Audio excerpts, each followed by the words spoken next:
Magandang umaga mga ka-best friend, at sa video ito ay nandito tayo ngayon sa grocery sa Dao Capiz at pauwi na tayo mga ka-best friend. Gamit natin ang Maton na motor 125 mga ka-best friend, ang kulong-kulong. At syempre mga ka-best friend, pakisubscribe na lang ng ating channel at click nyo po yung bell, click nyo po yung all.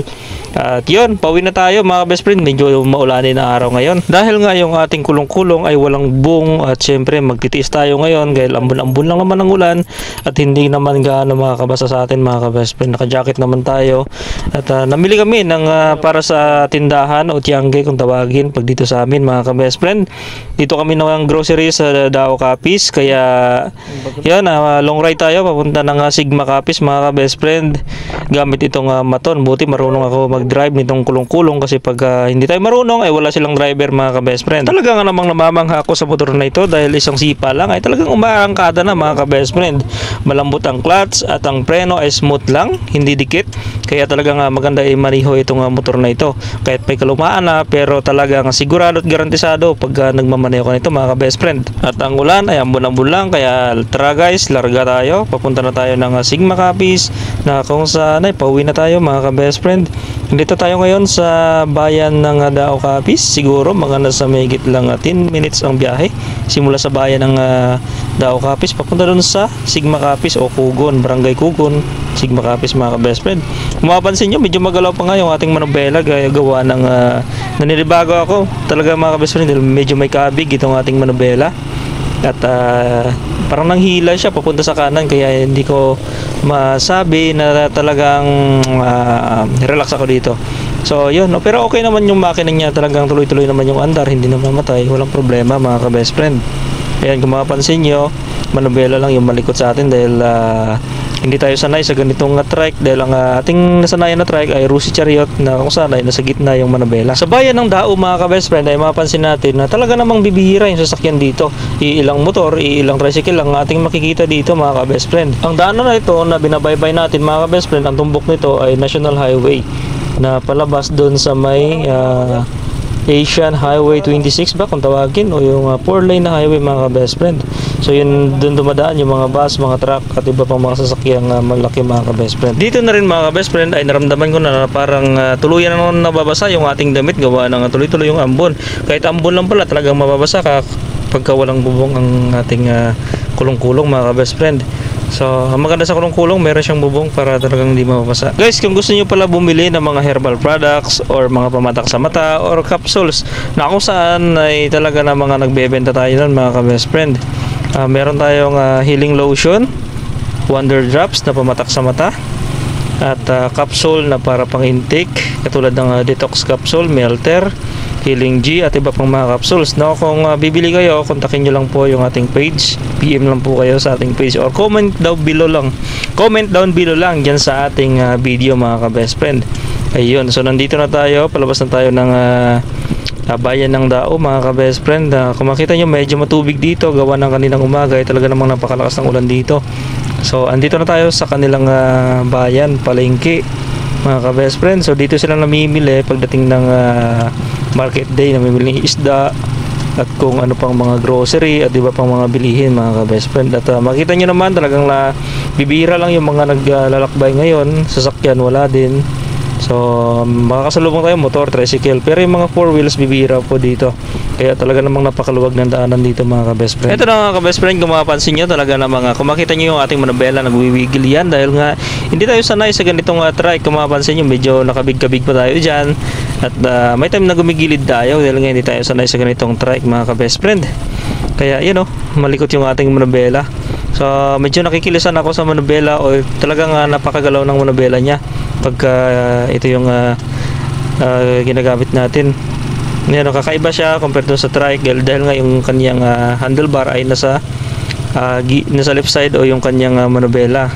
So ang tatansyahin lang pala natin dyan ay yung nasa kanan natin, yung side wheel na kung saan ay para hindi masabit sa mga gilid o hindi tayo makabangga mga ka-best friend, no? Yun yung tatansyahin natin para hindi tayo makabangga. So ayun, parang napapansin ko bibihira talaga yung sasakyan ngayon, samantalang pag market day talaga namang napakaraming sasakyan dito, pero ngayon bibihira lang mga ka-best friend. Yun, dadaan tayo sa kanilang palengke. Yan, malaki rin yung palengke nila mga ka-best friend ng Dao Capiz. So nandito tayo sa area ng kanilang marketplace guys. So dito may mga tricycle na bumabiyahe dito. Kakaiba rin yung tricycle nila dito mga ka-best friend. Talaga namang iba yung forma. At mababa lang yung tricycle dito guys, kung makikita nyo. Yun. So dito sa gilid may mga tinda-tindahan dyan, stall. Dyan po yung pwede bumili ng bigas. Dyan pwede bumili ng itlog at iba pang mga bilihing pangangailangan sa ating bahay. So bandang kanan, left and right yan mga ka-best friend, merong paninda yan. So yun, pasensya na medyo magalaw yung ating manubela, hindi kasi ako sanay sa ganitong trek, kaya nalilikutan ako mga ka-best friend. So yun, tuloy-tuloyan tayo sa ating biyaheng kung makalabas tayo ng National Highway guys. Ang Dao Capiz mga ka-best friend ay isa sa tahimik na bayan dito sa probinsya ng Capiz, kaya napaka respetado yung mga tao dito, talaga ng mga napakabait mga ka-best friend.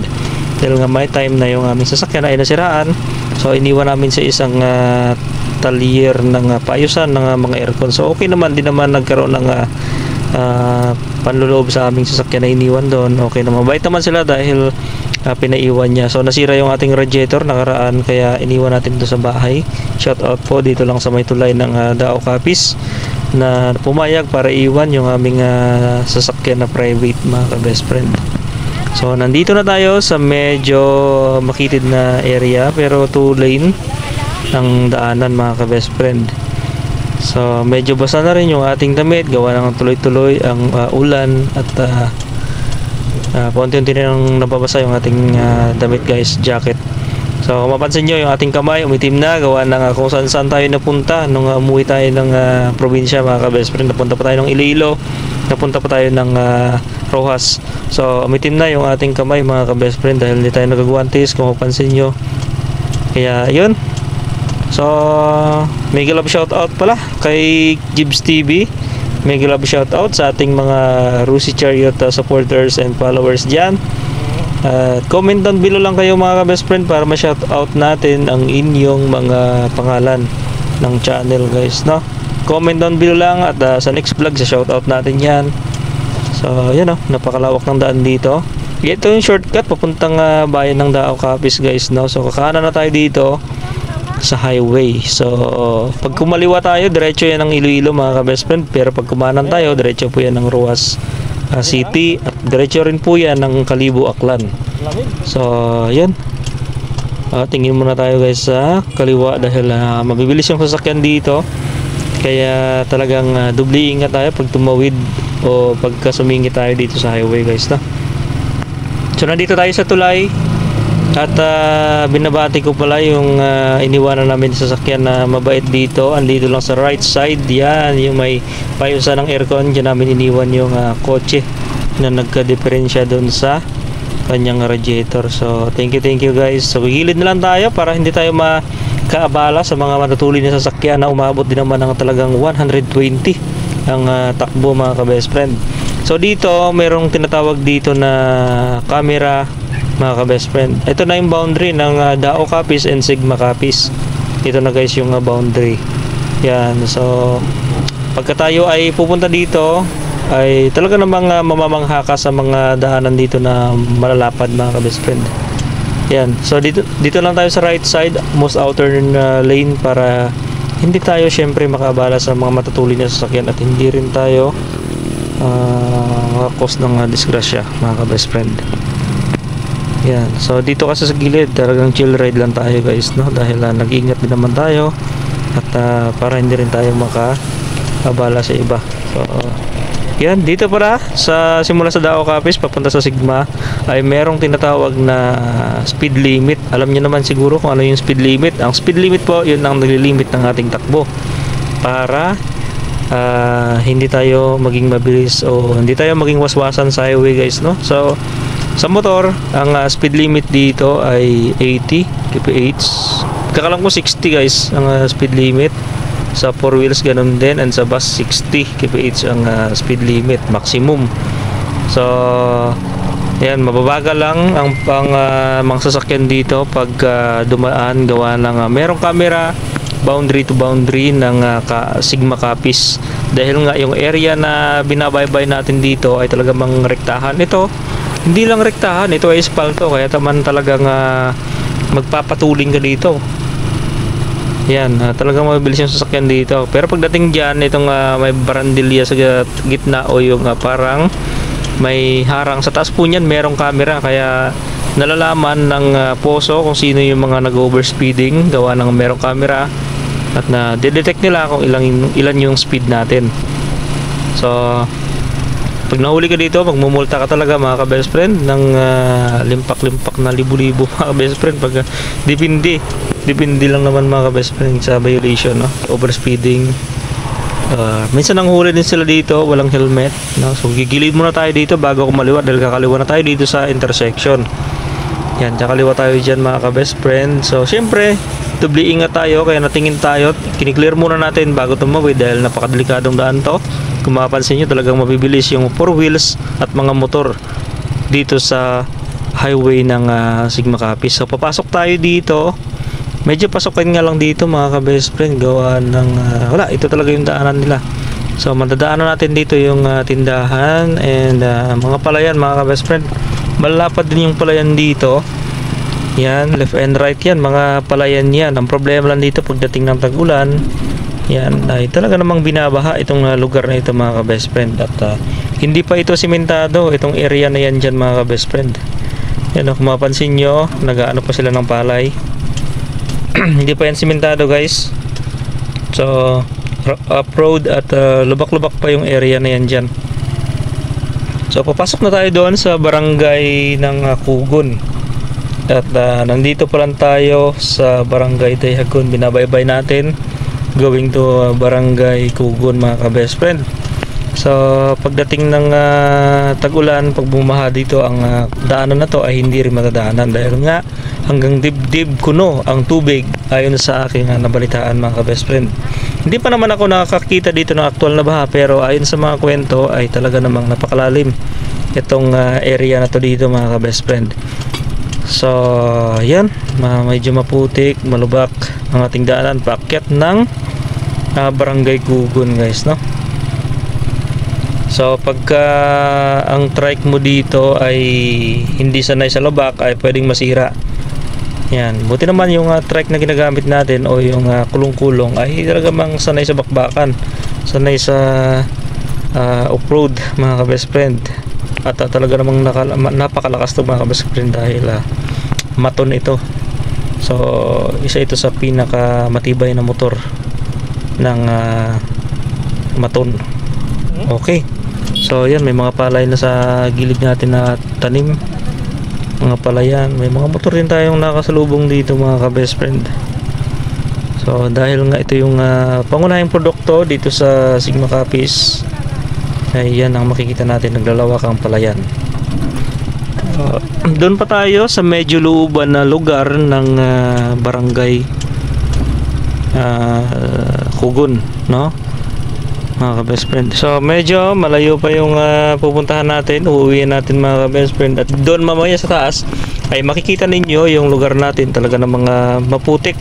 Pero nakakamangha dito dahil kayang-kaya nitong trike o nitong na kulong-kulong na sinasakyan natin ay parang baliwala na sa kanya paakyat doon sa may area natin mga ka-best friend na uuwian guys, no?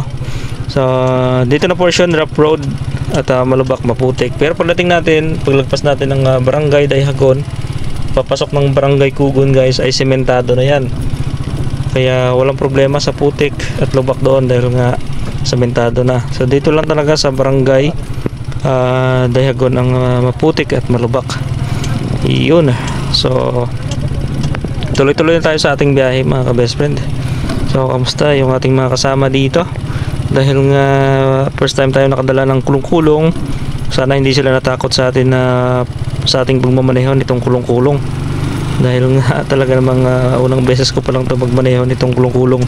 Tricycle, nakapagmaneho na ako ng tricycle, pero ibang klase. So ito, kulong-kulong naman mga ka-best friend. Dito napansin ko rin mga ka-best friend na merong ilan dito na portion na sementado, katulad itong tulay na to mga ka-best friend, talaga namang concrete at matibay ang pagkagawa nito, kaya ilang beses man to bahain ay talaga namang matatag at hindi nasisira guys, no?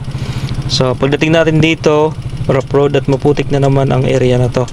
So ganun ang sitwasyon ng daanan dito. So sana mapasiminto ng kapitan dito o ng DPWH, mga ka-best friend, ng provincial governor at iba pang mga official. Sana mapansin itong daan na to dahil dun sa loob ay marami pa pong mga residente, marami pang community itong Barangay Kugon. So sana mabigyan pansin ito ng gobyerno na maayos at masemento. Yun, no, dito simentado, pero pagdating natin sa unahan ay hindi na yan sa simentado. Dahil nga ito ay sakop ng Dayagon, ay ito naman ay nakaseparate sa bawat barangay itong daanan. Kaya ang Barangay Kugon wala na pong jurisdiction pagdating dito. Ito putol-putol na daanan, no. At merong malalim na tubig dito, mga ka-best friend. Yan, kung mapansin natin, ilan sa mga portion dito ay talaga namang nag-i-stuck yung tubig, walang madaanan.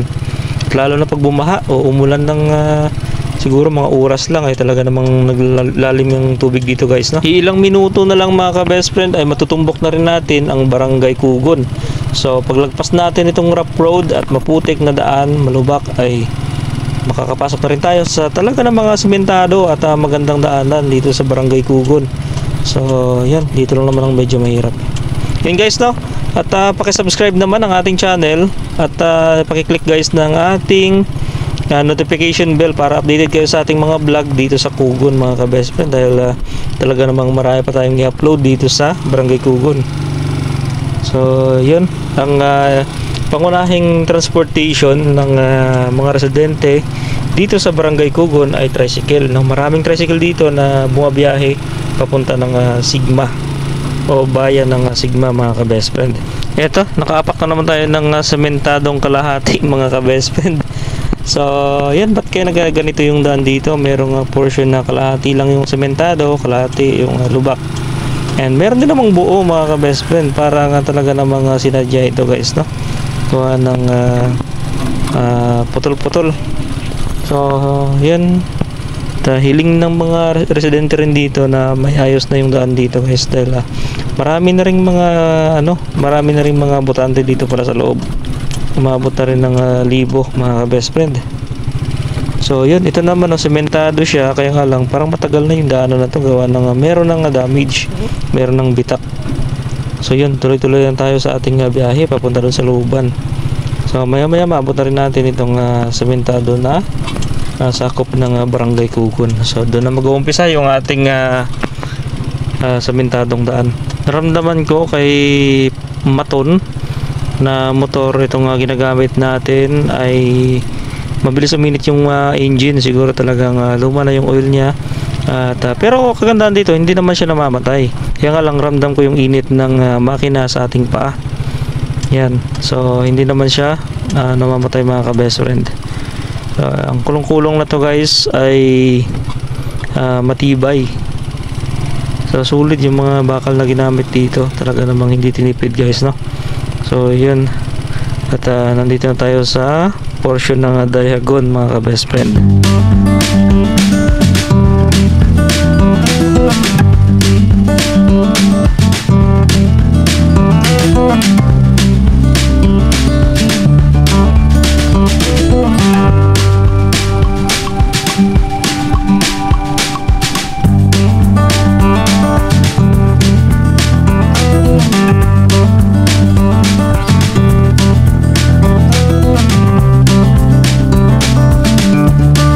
Mga ka-best friends, sa wakas ay nandito na tayo sa sementadong portion at sakop na ito ng Barangay Kugon, mga ka-best friend. Kaya dito, pagka magpatakbo na tayo ay talagang pwede natin bilisan gawa ng sementado na. Yun, no? So ang ganda ng daanan dito papasok ng Barangay Kugon. So simula dito, nasa 3 minutes pa yan papunta dun sa looban, pagka ang ginamit natin ay itong kulong-kulong, mga ka-best friend. So papasok pa tayo doon sa Balod. Yung area kasi na papasukan natin, yung uwi natin ay medyo maputik talaga, mga ka-best friend. Kaya mapapasubok natin si Maton doon sa loob mamaya. Try natin kung kakayanin itong Maton. So pagkakalam ko malakas to eh. Kaya masasubukan talaga to guys, no? Grabe guys, talagang basa na tayo. At yung ating jacket ay tumutulo na sa lakas ng ambon. So buti na lang yung camera natin talaga namang waterproof to, kaya hindi mababasa to kahit lumakas pa yung ulan guys, no? So basa lang yung ating jacket at yung bag natin nasa likod natin na banda, kaya hindi mababasa. Yun, dito naman talagang mapapansin natin sa Barangay Kugon yung malalawak at malalapad na palayan guys. Kaya isa yan sa mga pangkabuhayan dito ng mga tao. Katulad sa amin, meron din dito kami palayan, mga ka-best friend. So yun, no? So magtatanim yan sila ng palay guys. So ayan, malapit na tayo dun sa area natin. So papasok pa tayo dun sa may portion na maputik din. So yun, ang ganda ng daanan dito, sementado guys, no?